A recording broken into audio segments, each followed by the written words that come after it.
अण्णा मी पण तुम्हाला म्हणते बरं का अण्णा, तुम्ही ताई साहेब म्हणत नाही, जशाला तसंच आहे आपलं प्रेमाचं नातं. राष्ट्रवादीचा खासदार निवडून आणला म्हणलं तरी भाजपच्या आमदारांच्या टाळ्या जास्त वाजल्यात, ते आदरणीय सुरेश अण्णाच. जसं तुम्ही पिक्चरचे डायलॉग म्हणता, आम्ही पण पिक्चरचे डायलॉग म्हणतो. सुरेश अण्णा, तुम्ही आपल्या जयदत्तचं लग्न केलं तेव्हा मला साडी घेऊन पत्रिका घेऊन आला होता, तेव्हा मी आले. पण माझंही भाग्य मोठं आहे ना, मी पण मुख्यमंत्र्यांची लाडकीच वाटते, कारण मी त्यांच्या हेलिकॉप्टर मध्ये आले. गडांच्या गादीवर लोकांना नतमस्तक होतात, पण या जिल्ह्यामध्ये कोणीही व्यक्तीला कधी पूजत नाही. निवडणुकीमध्ये ज्यांनी मला पराभूत केलंय आणि निवडून आले ते बजरंग बाप्पा.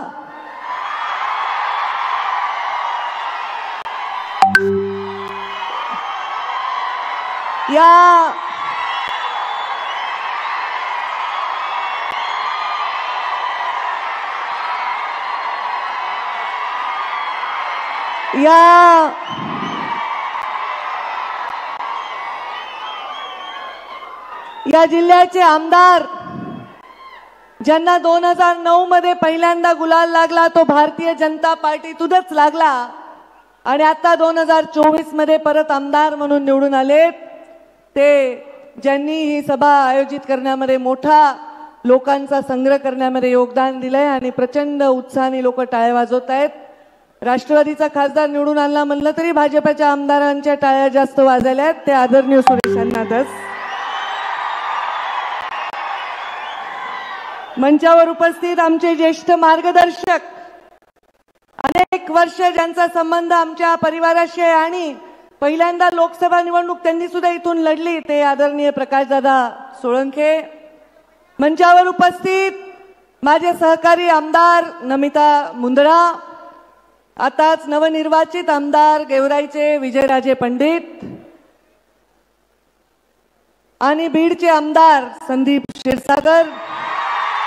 बघा देवेंद्रजी, तुम्ही बघताय ना तुम्ही.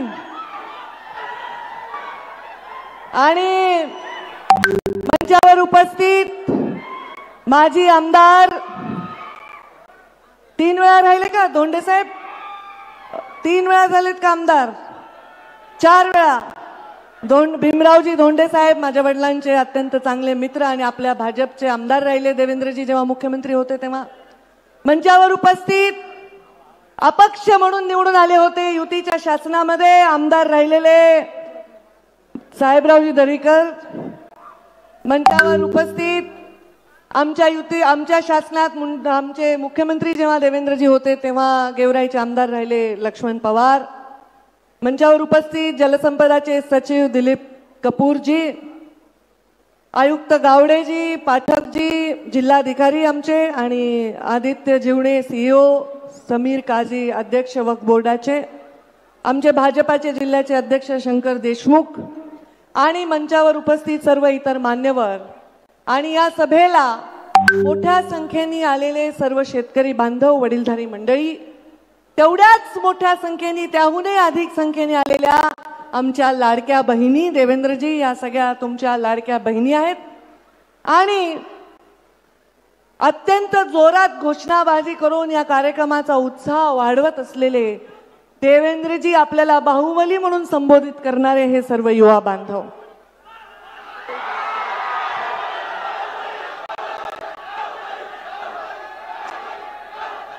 देवेंद्रजी, एक किस्सा आठवला मला की आपण जेव्हा मुख्यमंत्री म्हणून ते तुम्हाला बाहुबली म्हणतात, खरं तर तुम्ही आमच्यापेक्षा ज्येष्ठ आहात, नेते आहात.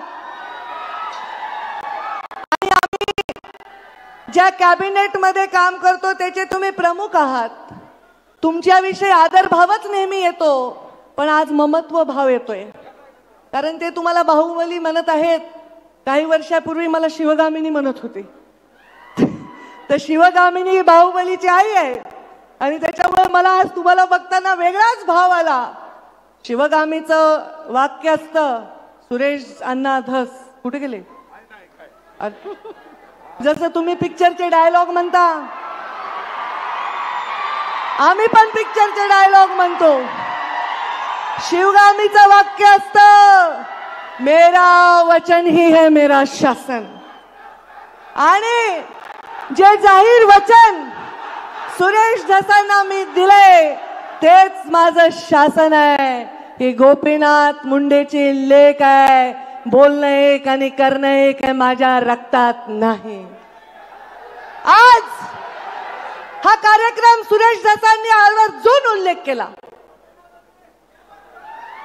काय उल्लेख केला? 2003 मधला उल्लेख केला. 2003. देवेंद्रजी फडणवीस मुख्यमंत्री महोदय, आपण कदाचित ज्यांना लहानपणापासून पाहत आला ते प्रमोद महाजन आणि गोपीनाथ मुंडेंचा किस्सा सुरेश धस अण्णांनी सांगितला. अण्णा, मी पण तुम्हाला म्हणते बरं का अण्णा, तुम्ही ताईसाहेब म्हणत नाही. जशाला तसंच आहे आपलं प्रेमाचं नातं. इज्जत आम्ही देतो, पण मला आज आनंद वाटला की त्या 2003 चा उल्लेख झाला. आदरणीय मुख्यमंत्री महोदय, मी तुम्हाला आठवण करून देऊ इच्छिते, म्हणजे तुम्ही सांगू शकता की याचा उगम आपल्या पक्षाच्या नेत्यांकडून झालाय.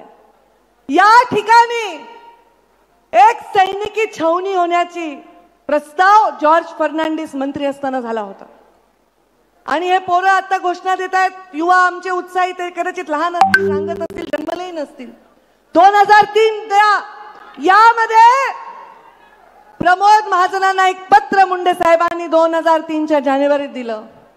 आणि 19 फेब्रुवारी 2003 ला जॉर्ज फर्नांडिसांना पत्र दिलं की हे 40-42 जे गाव आहेत हे माझे गाव आहेत. इथे राहणारे माणसं माझे जीवाभावाचे.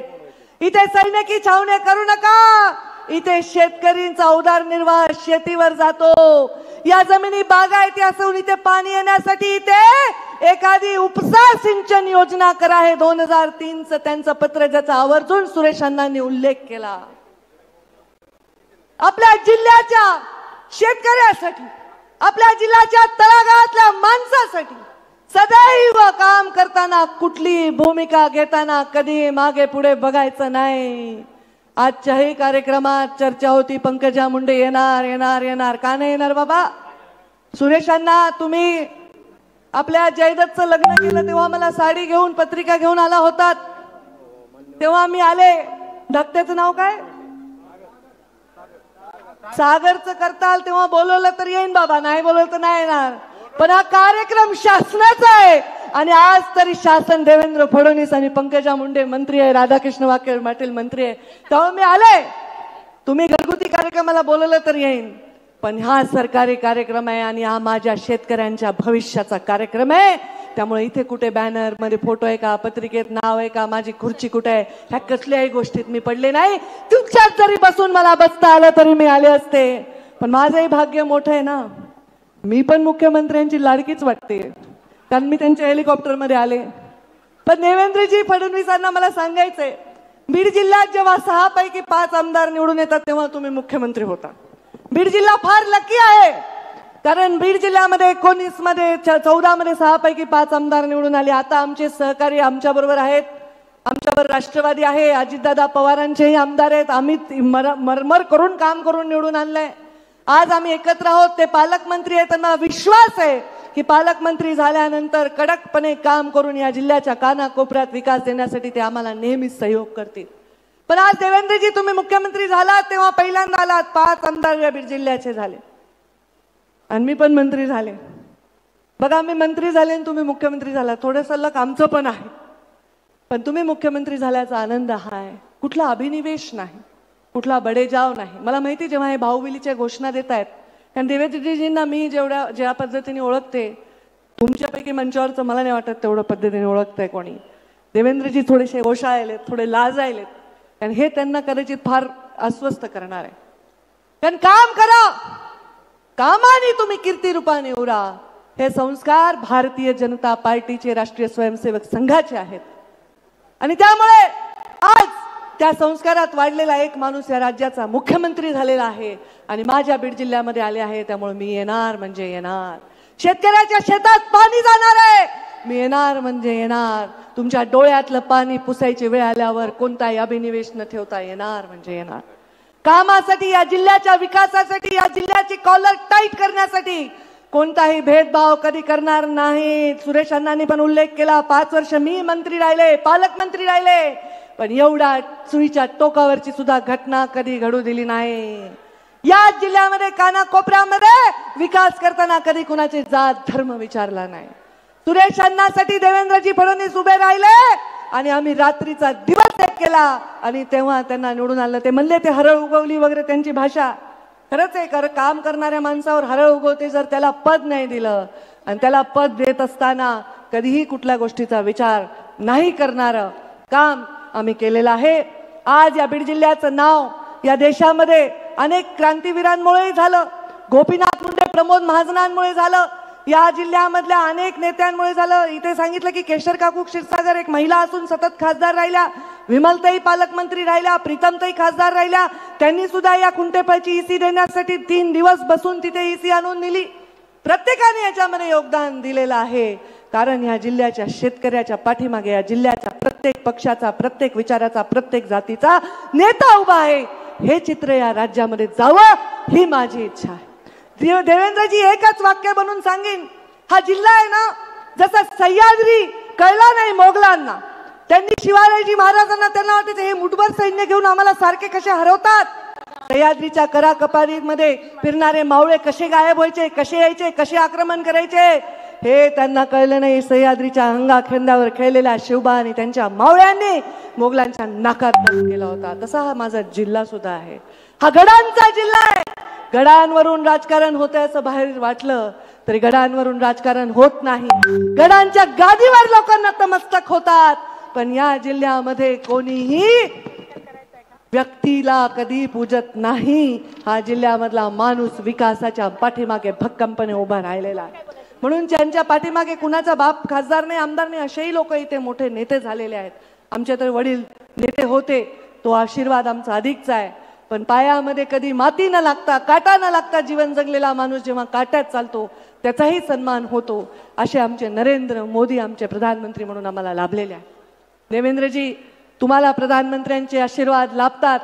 शेवटी काम सगळे करतात, कष्ट सगळे करतात, सगळ्यांना जीवनामध्ये योगदान असतं. तुम्ही मुख्यमंत्री व्हावं म्हणून आम्ही सुद्धा रात्रंदिवस प्रचार केला, घसा कोरडा करेपर्यंत सभा घेतल्या. आम्हाला माहित होतं की तुमच्या हातामध्ये हे नेतृत्व येणार आहे.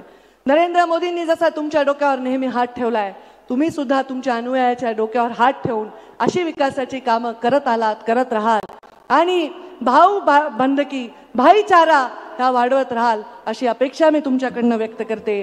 माझ्या जिल्ह्यामध्ये परत एकदा तुमचं स्वागत करते आणि तुमच्या या कामासाठी, तुम्ही दिलेल्या या सहकार्यासाठी तुमचे मनापासून मी अभिनंदन करते आणि आभार मानते आणि माझ्या वाणीला विराम देते. धन्यवाद. जय हिंद, जय महाराष्ट्र.